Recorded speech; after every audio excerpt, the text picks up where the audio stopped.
साहित्यकार पारिजातद्वारा लिखित कथा संग्रह सडक र प्रतिभाको पहिलो कथा सडक र प्रतिभा। हामी ठेलमेलमा हुन्छौं। केही पर पुगेपछि गोडा दुएक बटुवा छाटिन्छन् अनि हामी केही खुकुलिन्छौं। बाटो टुङ्गिन्छ, तथापि टुङ्गिदैन। यसमा हामीलाई कुनै तर्क गर्नु छैन।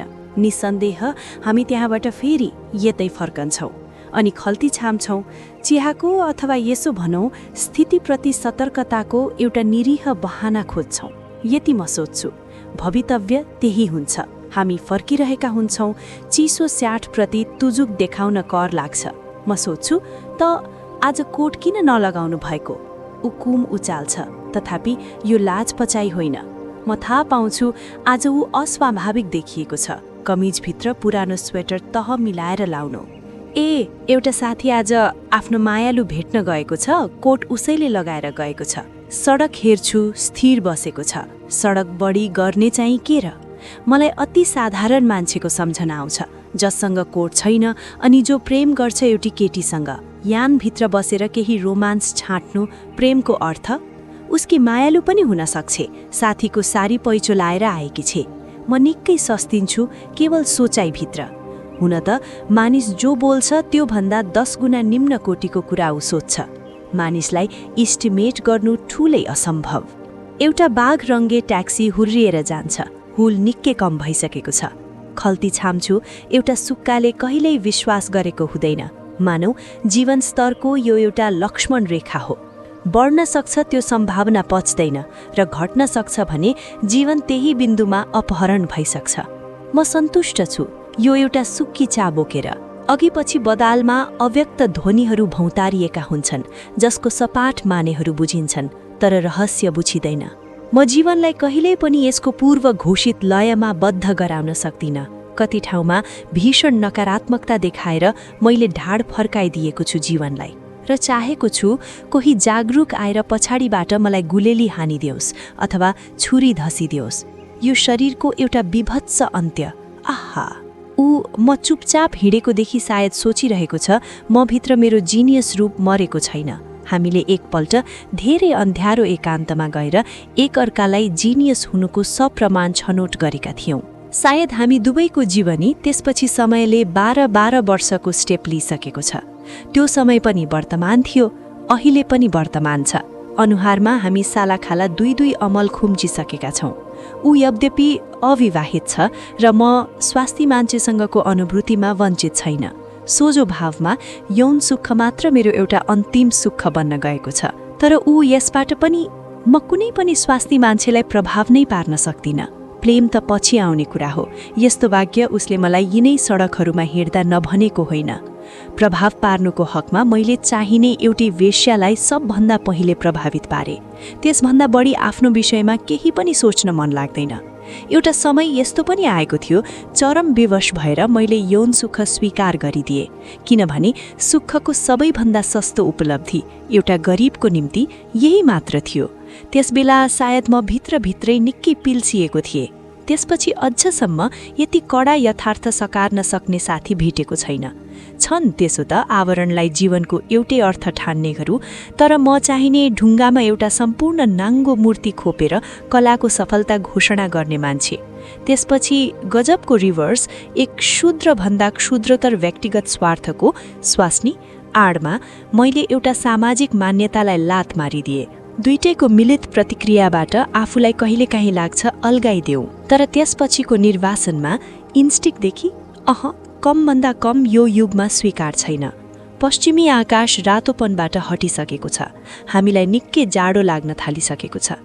आफ्नो टेरी कटनको कोटको आभास लिन्छु र सोच्छु यो हाल्दा मैले पनि आफूलाई निकै साँगुरो स्थितिमा कैद भएको अनुभव गरेको छु, जसको असन्तुलन आर्थिक र मानसिक दुईटै आउने 2 वर्षभरि मिल्दैन।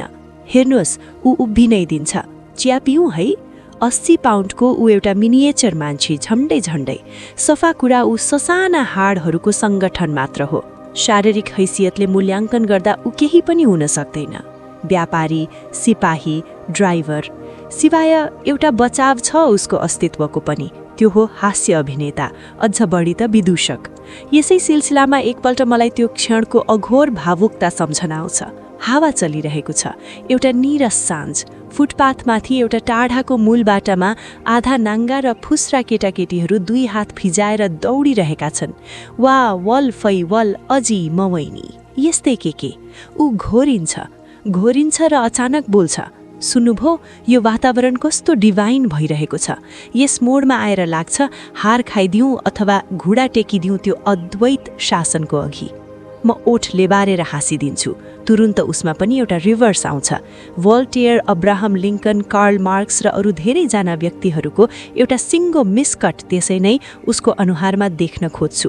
ऊ भन्दै जान्छ, आहा, यी निरीह प्राणीहरूलाई र यिनीहरूको दारिद्र्यलाई एकसाथ लिएर अँगालो हालौँ र उभिदिउँ एउटा यस्तो एलिएनेसनमा जहाँ म स्वतः बनेको हुन्छु एउटा प्रवृत्तिहीन, संस्कारहीन, समाजहीन र देशहीन।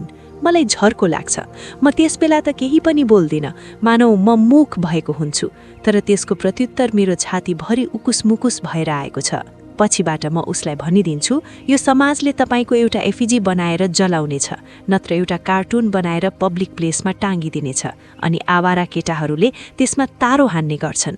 सुन्नुभो, तपाईको शालिगलाई 100 वर्षसम्मका नागरिकहरूले खिल्ली उडाउनेछन् र हुनसक्छ शताब्दीको अन्तिम दशकले तपाईलाई बाटाको एउटा उपयोगहीन मोड ओगटे बापत मानहानि मुद्दा दायर गर्नेछ। ऊ सकभर अट्टहास गर्न खोज्थ्यो। त्यसपछि प्रायशः उसलाई भावुक भएको देखिन्न।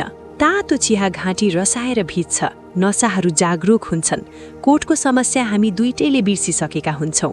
हामीले जीवनका केही टुक्रा समयहरूमा एकले अर्कालाई बुझिदिएका छौँ र जहाँ हामी खण्डित भइसक्छौँ त्यही हाम्रा व्यक्तित्वहरू साधारणीकरण भइसक्छन्, अर्थात् क्षुद्र संवेदनाको आदान प्रदान गर्छौँ।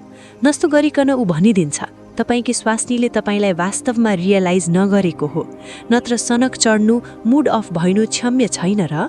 म भन्छु, यस्तै बेला जस्तो गरिकन आज नभनौँ तपाईको साथीले कोट त्यसरी नलगिदिनु पर्ने हगि, जबकि तपाईसँग एउटा कोट भएको कुरा ऊ राम्ररी जान्दछ। त्यस्तरी नै उसको जुत्तासँग पनि धेरैपल्ट धेरै अन्याय भइसकेको छ। ऊ कसैलाई भन्दैन पर। चिया खाएर फर्कदा मलाई उसको माया लाग्छ र माया पाउनु पनि जन्तु सुख हो, बढी केही होइन। विचार गर्छु अझ बढी त यी पाशविक सुख हुन्। म र हामी, हाम्रा सासाना घरहरू, हाम्रा स्वास्नी छोराछोरीहरू, हामीले कमाएका पैसा र विवशताहरू, यी पाशविक सुख लुट्दा जीवनमा कहिल्यै पनि उच्चता बोध हुन पाउँदैन। अहिले सडकमा बत्ती बलिसकेको छ, हामी तेहर्याएर सडक पार गरिरहेका छौँ। उसले कुम निकै नै उचालेको छ। पुसको महिना कोट नलगाएर हिँड्नु मलाई ऊ एउटा अपराधी जस्तो लाग्छ। निस्सन्देह ऊ एउटा अपराधी हो, किनभने ऊ साबिक हिसाबले त कहिले पनि बाँचेको छैन।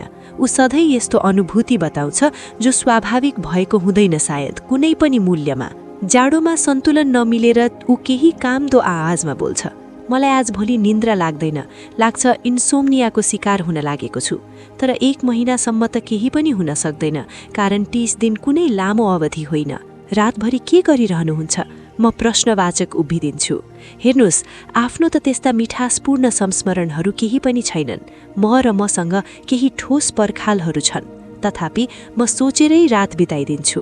लुमिनलको चक्की लिने गर्नुहोस्, ऊ अझ खुम्चिएर बोल्छ। हेर्नुहोस्, त्यसको निम्ति आफूसँग बजेट नै छैन। निन्द्रा नलाग्नु के र? निर्वासन हुनुभन्दा नसुत्नु बेस होइन र? कम बेस म केही जान्दिनँ, तर तपाईलाई यो युगले निर्वासित गरिदिइसकेको छ। स्वीकार गर्नुहोस् न, के छ र? ऊ खिसिक्क हाँस्छ। अथवा 60 को धक्का पचाउँछ, उनै जानुस्। मलाई भनिदिन मन लाग्छ कि तपाईँ मजाले डेट एक्सपायर भइसक्नु भएको छ, बरु आत्महत्या गरिदिनुस् न, कसैले सोधपुछ त गर्ने होइन। उमेरले त अधबैन्छे भइसक्नु भएको छ, मिनिएचर भएर मात्र नदेखिएको हो। सायद राष्ट्रको एभरेज मृत्यु मरिसक्नु भएको छ निकै अघि। यो अव्यक्त मनोभावनाहरू कुन्नी ऊ बुझिसक्छ कि क्या? शङ्का लाग्छ। सधैँ यस्तै त हुन्छ नि, ऊ भन्दैन पर। म र ऊमा फरक छ। मैले धेरैपल्ट त्यस अवस्थालाई जहाँ मेरा महत्वाकांक्षाहरूको हनन भएको छ, दुईजनाको अघि कसौटीमा राख्न खोजेको छु। सायद अपरोक्ष रूपमा समाजको न्याय माग्थे र भन्न पनि खोज्थे होला, तिम्रो समाजले मलाई के दिएको छ ह? तर ऊ मेरो टाइपको होइन। समाज उसको निम्ति चेप्टो छ। बिचरा, तथापि ऊ ट्युसन गरेर खान्छ। कुनै पनि असजिलो नभएर आँखाभरि घुम्न सक्ने उसको कोठा अति साधारण कोठा। ऊ त्यहाँ फुटेको कटारोको आधा हिस्सा एस्ट्रेको रूपमा राख्छ। साथीहरू उसलाई निष्फृक्की खिज्याउँछन्, ठिक उसको शालिगको कल्पना जस्तो। अनि मलाई उसको भावुकता, उसको आउने युग र उसको वर्तमान लगभग एउटै लाग्छ। वास्तवमा केही फरक छैन। म सधैँ चुरोटको खर झार्दा एस्ट्रेका विभिन्न मोडेलहरूको ताती देख्छु र विचार गर्छु सभ्यता घाउ भएर कहीँ यो कटारोको एक छेउमा दुख्छ। सुखको कुरा ऊ सुली चढिन्न। हामी चौथोपल्ट बाटो पार गरिरहेका हुन्छौँ। बटुवाहरू एक किसिमले छाँटिसकेका छन्। अब शीत खस्छ र टाउको खान्छ। यी सब त तर्कसङ्गत नै छैनन्। कममा कम हामी निर्धो सान्त्वनामा बाँचेका छौँ। प्रश्न उठ्छ, उही पनि सनक चढेको बेला यसरी विपरीत बाँच्न हामीलाई अधिकार छ र? सडकको अन्तिम मोडमा पुग्दा म उसलाई बिना अर्थ सोध्छु, के यसरी बाँचेर आफूलाई हतभागी सिद्ध गर्नुभएको छैन? ऊ फेरि पनि खिसिट्टा हाँस्छ र भन्छ, अधिकार र अनधिकार धेरै निरर्थक कुराहरू हुन्। तपाईँ सोच्नुहुन्छ मैले एभरेज मृत्यु मरिसकेको छु धेरै अघि, होइन त? नीरवताले मेरो अनुहारभरि शिथिलता पोतिदिन्छ, किनभने म प्रत्युत्तरहीन भइसकेको हुन्छु।